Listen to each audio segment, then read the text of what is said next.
Our long, painful wait is over. It's finally Ryan Williams Day on the Locked On Bama podcast.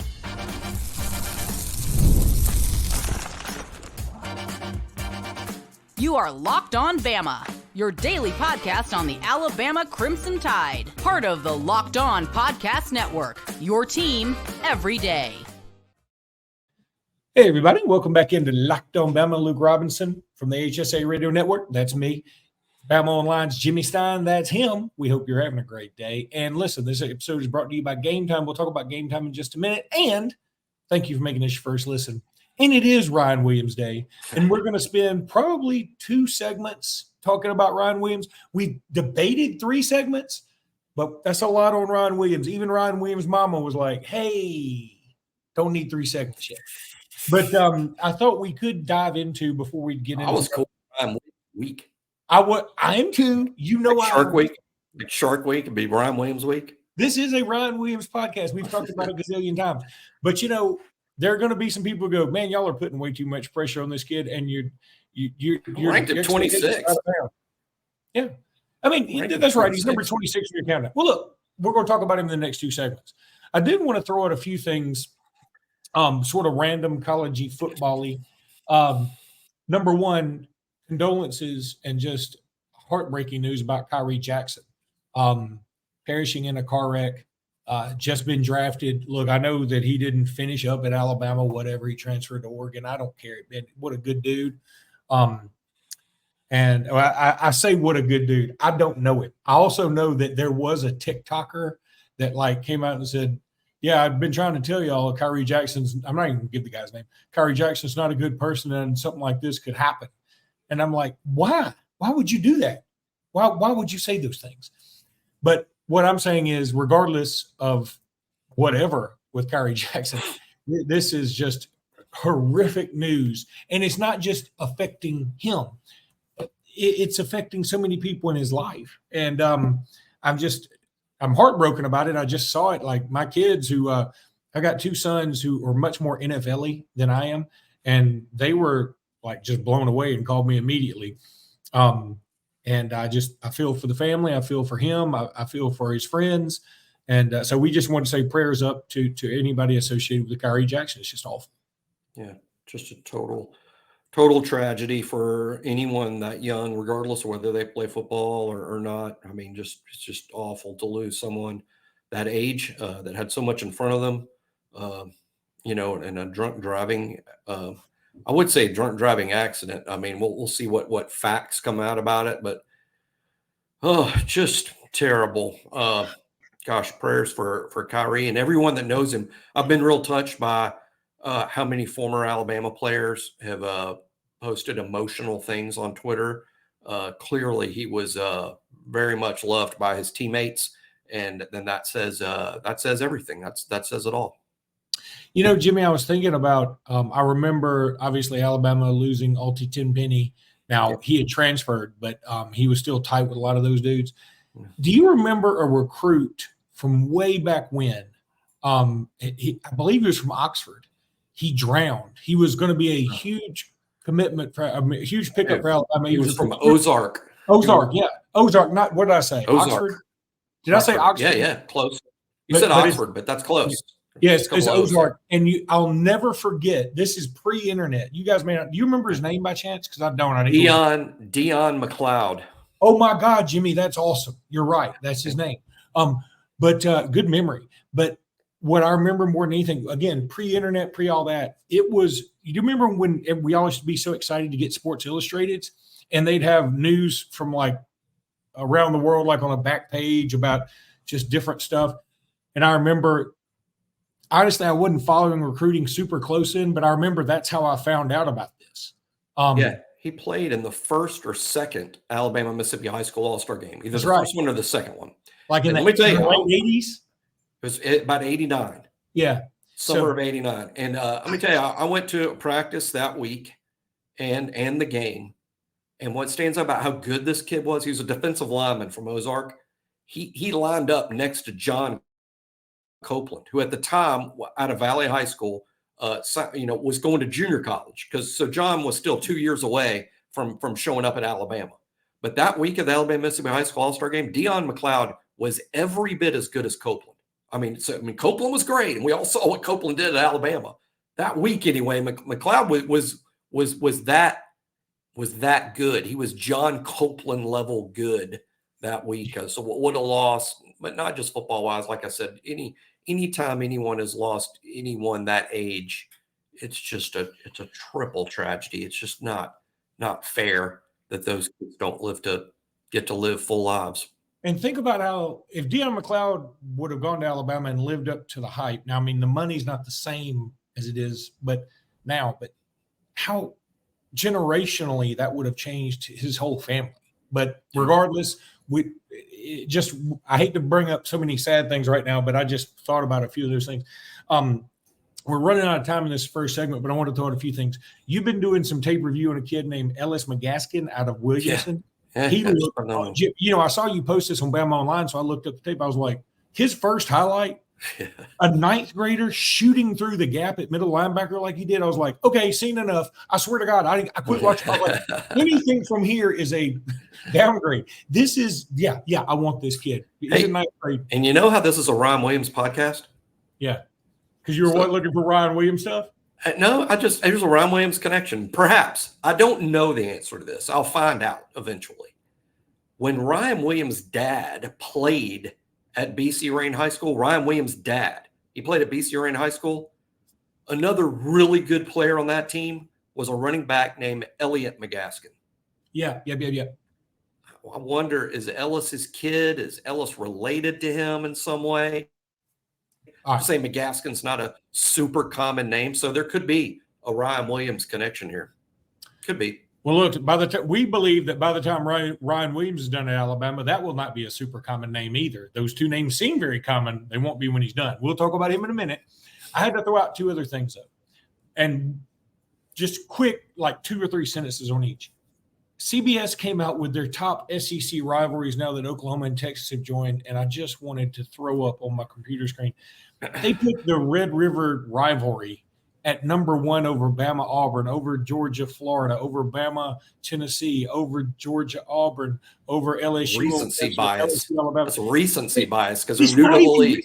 They're new to the league. Stupid bias. It's not even a recency bias. Look, I don't care. Okay, look, I don't like Auburn. Y'all know this. But when Alabama and Auburn play, it is appointment television. Oklahoma and Texas have had some good games. They've also had some real bad duds.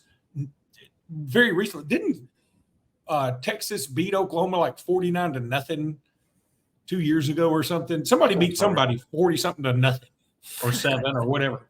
They're in two different states. That's why it can't be as big of a rivalry as Alabama and Auburn. It's not like you're born in Texas and they ask you, okay, who's it going to be, Texas or Oklahoma, as soon as you're able to talk.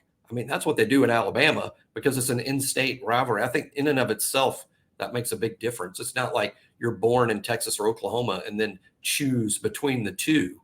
I mean, you know what I'm saying? I mean, that's sort of what it's like in Alabama and Auburn. It's like, all right, first word is mom, second word's dad, and third word is it going to be Alabama or Auburn for you? You make up your mind. You're 1.5 years old now. You don't get to make up your mind most of the time until much later in life. At the very beginning, you were going to wear that Alabama onesie or that Auburn pair of pajamas or whatever. You're going to wear that, and you ain't got a choice. Now, and that onesie may carry on until you're a teenager or whatever, but I'm just telling you, people who think the Red River rivalry is better than the Iron Bowl have never been to an Iron Bowl. Now, you might say, well, you've never been to a Red River rivalry. No, you know why? Because it's in the middle of the year and it's been at 11 o'clock in the Cotton Bowl. No, I'm not going to that. And I would rather I don't mind the game. I appreciate the college football aspect of it. I appreciate its place in history. It ain't the Iron Bowl. Quit saying that. I'm sure a Texas fan is just going to say, boy, you don't know how wrong you are. But to me, Texas A&M is bigger. Again, I appreciate maybe more of the in-state type rivalry like that. I mean, to me, Texas A&M is nastier. They don't like each other. And it reminds me, there's some Alabama-Auburn tint to that, too, with, there's just kind of a similar rivalry to me. So I I mean, I agree Texas Oklahoma is a big deal. I agree that it's a big deal. Exactly. But not number one in the SEC. To me, that'll clickbait. always be Alabama, Auburn. Yeah, and again, I fell for it. And I think there's recency bias. I mean, in that sense that, and since they're brand new to the league, literally this week, everyone wants to talk about Texas Oklahoma, and I get that. I want to talk about them too. I think it's great that they're in the SEC now that it's happened, but no, not the number one rivalry. Okay. The Texas-Oklahoma game was good last year. It had a fun ending, and it was nice, and it was fun, and in college football, and I enjoyed it. Alabama had the gravedigger at a time when Auburn wasn't worth a dang, and we were fighting to get in the playoffs. We had a play that everybody knows about. That Oklahoma-Texas game, 31 back and forth. But we had a play that everybody knew about. The kick six.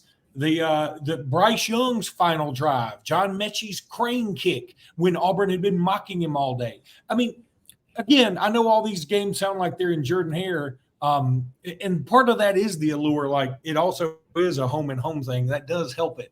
But boy, it just got my goat. You know, another great rivalry that doesn't get enough attention. It's probably because their teams aren't nationally a big deal all the time, but that Egg Bowl rivalry is really good. Yeah. Ole Miss, Mississippi State. I will watch that game. You can put that on at 4 a.m. A guy faked TT in the end zone and cost him the game, like a dog. That set off a chain of events that ended up with the hiring of Lane Kiffin and Mike Leach. That happened, I think, almost solely because of the dog urination scandal. The fake dog urination. All right, we got to get to our first break. If it had been real, now that'd been a story. That would have been if he had brought an actual dog out there, an incontinent dog. All right, we got to get to our break, and then the Ryan Williams Palooza begins. As it stands right now, though, I got to tell you about Game Time. Y'all know we all love Game Time. I don't even like using the live read. I'm going to this time because I need some new material, but and because I keep telling you the same thing over and over again, and I'm hoping it's sinking in, but I feel like I need to swap it up a little bit. The Game Time app is the best there is out there. The Game Time app is the best there is out there. That's me saying that, not reading anything. I love going to all these games with the Game Time app. I'm telling you, it's the best. You can customize your spot. Last minute tickets, flash deals, zone deals, easy to find and buy Major League Baseball tickets. That's really all that's going on right now for every kind of event. All that stuff, views from the seat of the venue, concerts, whatever you want. But I've used it for NBA, Major League Baseball, World Series, college baseball, college football, NFL, college basketball. I've used it for everything. All you got to do is go to download the Game Time app. Use code LOCKEDONCollege, $20 off that first order. Lowest price guarantee, or Game Time will credit you 110% of the difference. That's amazing. 110% of the difference. Go download the Game Time app today. You will absolutely love it. That's a Luke Robinson stamp of approval.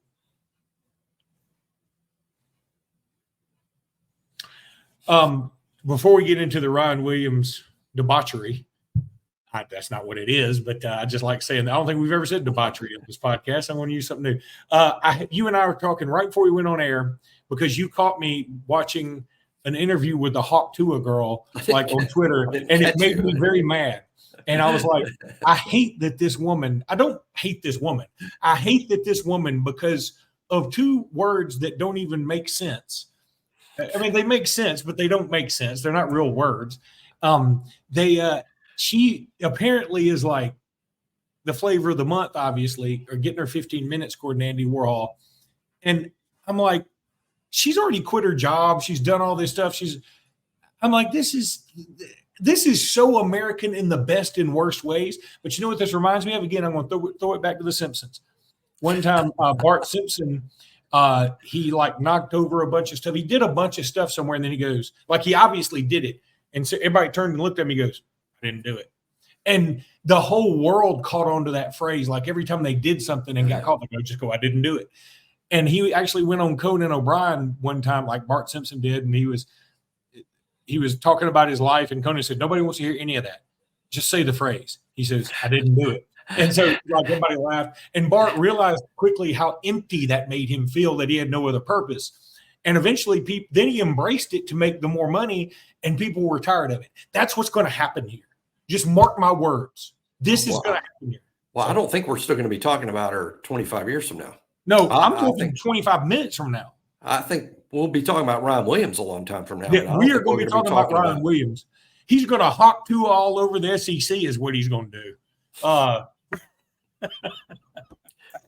I hope, you know what I hope happens will be funny. Her name's Haley Welch. It'd be great if Haley Welch goes on a comedy tour. This would be fun for me. She goes on literally a stand-up comedy tour, and it's just not funny at all. Yeah, that's. I will laugh at that. That will be great if she went on tour and like nothing was funny. Nothing was even remotely funny. I would think that's great.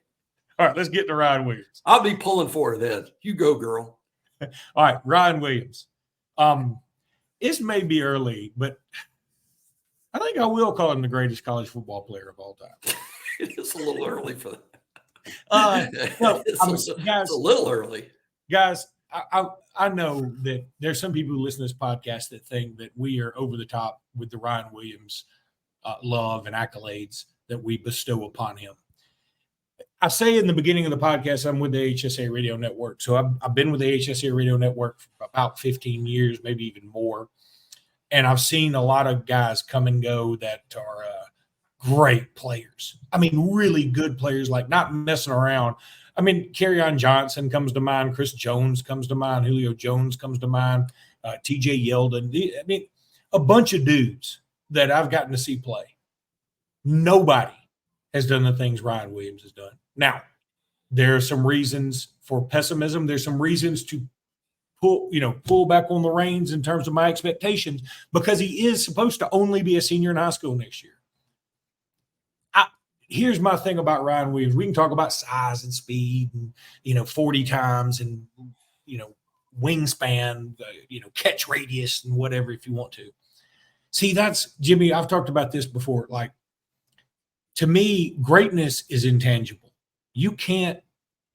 Nobody can really put their finger on what made Michael Jordan unbelievable. In fact, there were a lot of reasons he shouldn't have been unbelievable. When you stay up gambling and golfing while you're on the Team USA, trek, and you still dominate the world, nobody can say, this doesn't make sense. He's drinking, he's smoking cigars, he's gambling, and he's golfing all day. He never sleeps, and then he comes out and scores 30. This doesn't make sense. It's not right. It's sort of it should be sainthood. And that's what Ryan Williams is. I've seen faster players than him. I've certainly seen bigger and stronger players. I've certainly seen players that, have longer wingspans, that can jump higher, can do all those things. But he does everything so effortlessly and easily that I just feel like the kid has greatness written all over him. And I'm sorry that I am lauding him with praise before he's ever peed a drop. I understand that. But I'm just telling you, I just think he's going to be awesome. Yeah, I don't disagree. I mean, I think he does have that it thing, the charismatic thing. I think his nickname Hollywood is about the most appropriately nicknamed guy, because he literally carries himself like a star. He can't help it. He just is one. The camera likes him. He's kind of made for the social media age. I think he's so well branded, and I don't think he does any of it on purpose. He's just a walking, talking Madison Avenue type guy. And I think in the NIL world, he is perfectly suited for it. And then as a professional athlete. But like Luke, I think the real interesting thing to talk about, or the topic here, is, I did rank Ryan 26. A lot of people would have ranked him higher. And I would, if my ranking was a total prediction of how the season will play out, maybe I would have ranked him higher. I was trying to rank kids based on who are going to be the best players on the team this fall. And I didn't want it to be all projection, because so much of it could end up wrong. I wanted my ranking to look right at the end of the year. So I was a little conservative. I have Ryan as the 4th wide receiver on the team. I do have those of paid a lot of attention to the rankings here and on BOL will notice that I've talked about every wide receiver now except Jeremy Bernard, Kobe Prentice, Kendrick Law, and now Ryan. So I did have him as the fourth receiver. That would be my prediction today, Luke, in terms of where will Ryan rank on the team in terms of number of catches, number of targets, maybe yards. I mean, where does he going to rank in the room? My answer is fourth. But if he's number one, will I be like floored? No, I'm never going to be floored at something Ryan Williams pulls off. Never. Where I'll be floored is if he's a little bit below fourth or like below sixth. That would really shock me because I think he will be impactful and splashy. I just think there's a little bit of a limit in the sense that he's 165 pounds. He should be a senior in high school. We don't have an offense that's going to throw it 50 times. The ball's going to have to be spread out to several guys, running backs, tight ends, and receivers. Jalen Miller threw it 23 times a game last year. I think that number might go up to maybe 33 or 34, which is a significant uptick. But that's not enough balls where Ryan's going to be getting 10 to 12 balls a week. I mean, there's just too many other good players. So I think he'll be impactful, and I think he'll make big plays. But I don't think he'll be the guy. I think that comes soon, probably even 2025. All very fair points, and I choose to believe that you're wrong on all of them. Hey, if he might be. I was thinking about this the other day, Luke, and here we are on the Ryan Williams podcast. We knew we'd get here eventually. I think I'll say, my favorite player of all time at Alabama is David Palmer, and I thought that would never be replaced. I'm open to the idea that Ryan Williams could even replace David Palmer as my all-time favorite Alabama player. Now, obviously, he's going to have David Palmer type production, to do that. He doesn't have to win a Heisman to do it, but he's going to have to be an extremely productive, impactful difference maker to replace David Palmer as my all-time favorite player. But he could, because I've been such a big fan of Ryan since going back to his ninth grade year at Saraland. And like Luke said, I put up tape today of the ninth grader Ellis Gasque at Williamson. I do this about my Mobile area kids that I just know the area really well and know who's good where. And when I find these guys when they're really young and you follow them from that age and then they blow up, it's so fun. And I know that's coming for Ellis Gasque, as I kind of introduced him to a lot of Alabama fans today on BOL. With Ryan, now the world knows about him, and I'm just a big fan. I love how he carries himself and how he handled recruiting. I think was just a textbook. That's how all the kids that are high profile should do it, like he did. Big fan.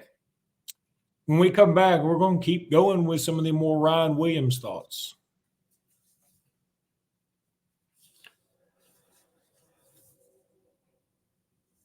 So one other thing CBS did was come out with, wide receivers that they expect to make a move, new wide receivers in the SEC this year. Obviously, Cam Coleman's on there, who's at Auburn. I think he's going to be a really good player for them. I truly do. I think Cam Coleman's a great player. I really do. If he was on Alabama's team, I would love to. I mean, I would be stoked, right? Yeah, I agree. He's going to be awesome. I may have to eat these words, and if I do, I do. But I'm not trading anybody in the country for Ryan Williams. That's how much I believe in him. Jeremiah Smith's a good player. Jeremiah Smith's a fantastic player. I'm not trading him for Ryan Williams. But I'm not trading him for Ryan either. And again, that is not to say that Jeremiah Smith, nor Cam Coleman, nor Ryan Wingo at Texas, that these guys aren't good players. I think they're going to all be fantastic. I think it's a great wide receiver class. I'm just telling you, the listener, and you, Jimmy, that to me, Ryan Williams is the dude. And not only that, you talk about Palmer, and the similarities are kind of there in that, you remember when Palmer was being recruited to Alabama. I was at Alabama at the time, and I remember his recruitment pretty well. And it really came down to Alabama and Florida State. He had some reasons to stay in the Alabama area. And, I think that, truth be known, he probably would have loved to have gone to Florida State. And I bet you if he had gone to Florida State, he wins a Heisman Trophy, 100%. But I'm so thrilled he came to Alabama, and I feel like the similarities are there because it was a bit like the first big win for Gene Stallings. Like he had some other wins. I mean, Damian Harris was a big win that same year, I think. Not Damian Harris, Damian Jeffries. Damian Jeffries. He had, Gene Stallings had a big winner too, obviously. That whole class of 91 was great. The whole class. I mean, it was Dwayne Rudd was not in that class. No, he wasn't in that class. But that was a big win for him. We signed about 7 kids with the last name of Brown in that class. They were all really good. That's right. Elvert Brown, Shannon Brown, Will Brown, Rick Brown. Yeah. Curtis Brown. Curtis Brown, very They were famously. all in that one class. That's crazy, isn't it? And they were all good. Yeah. Now, Rick Brown never really took off, but the others were all Rick Brown played on an intramural team with me at Alabama. He was a heck of a basketball player too. Wow. Yeah. Who'd have thought we'd name all those kids and we end up with a Rick Brown story? Rick Brown. Elvert Brown, Shannon Brown, Curtis Brown, Will Brown was a starter linebacker. Yeah. Came as a DB, but ended up playing linebacker from Syracuse, New York, I think. But that's right, Syracuse. Yeah. But that I just feel like this Ryan Williams is sort of a David Palmer moment and isn't it funny that some of the best coaches we've had over the last several years, I think they're like coming out recruiting moments have all been receivers. You think about David Palmer with Stallings. Now, I mean, I guess I could I really want to throw the Mike era of the Mikes and Franchonis out, but you could even throw Mike Shula in there. If DJ Hall / Keith Brown, those were 2 really big wins, 2 of the biggest wins he had. Then obviously Nick Saban with Julio Jones. People credit Julio Jones for being like the reason that everything takes off, even though I would dare to say Nick Saban would still be Nick Saban had Julio Jones not gone there. And now Ryan Williams. So I understand. I understand why people think you guys are just way too high on this kid. He's too young. He's too slight right now. I just feel like greatness finds a way. Water finds a way. Like if you have a slight little pinhole somewhere, water's going to find it. If there's a slight slope, water's going to find it. If you have a window to throw to, Ryan Williams is going to find it. I love him as a player because he's always open. I used to say that. I used to joke about Devontae Smith that way. And Ryan, I compare Ryan to Devontae. That's the kind of player I think he is. I think it's a great comp to me. Of all comps out there, I love this one because to me it's just dead on. They're so similar. Ryan's always open. He always makes the catch. He always makes the play. What's interesting though is we're talking about his production his freshman year. Devontae had made maybe the biggest catch in college football history in his freshman year and a game winner against Mississippi State. But he also caught a total of like 6 balls all year long. I can see Ryan having a very similar freshman year, Luke, where he makes monster plays, but you add them all up at the end of the year and you're like, you notice Ryan only caught like 11 balls, but like 3 of them might be games that decide the outcome, in a big game. I mean, Ryan is going to show up in big games. Let me tell you, he's always open, great hands, very instinctive. One of these guys that's going to run a good time on the clock, but a better time on the field. I mean, by that, I mean, he'll probably run a 4.4 on the clock or a 4.45, and then he'll be out there outrunning 4.3 guys to the end zone. Just a super, super kid, super player. And boy, he's a gump too. He is a gump. Another plus. That also endears him to everybody. Look, David Palmer's kind of a gump now. I mean, I've talked to David Palmer a few times. He still loves him some Bama. Julio loves him some Bama. He's just more quiet about it. But yeah, I'm just super excited, and I hate that we can't make the Ryan Williams week. I guess we could as our podcast, but we're not. We'll mention him every day this week anyway. We'll be mentioning him a lot once the season starts. I can tell you this: I hope the media is cleared to go to practice. If the media is cleared to practice, go to first day. I'll be there. It's July 31st, I believe, the morning of July 31st. And what do y'all think I'm going to do the moment I get on that field? My eyes are going straight to that wide receiver group. Where's Ryan? Exactly. Yeah, no, I mean, I think everybody else, you will be alone in that. Everybody else, of course, is going to run to the interior lineman position group. No, nobody does that. Everybody goes to wide receiver, Jimmy. All right. That's going to do it for today's podcast. We'll be back tomorrow with more. Until then, roll tide, everybody. Roll Tide.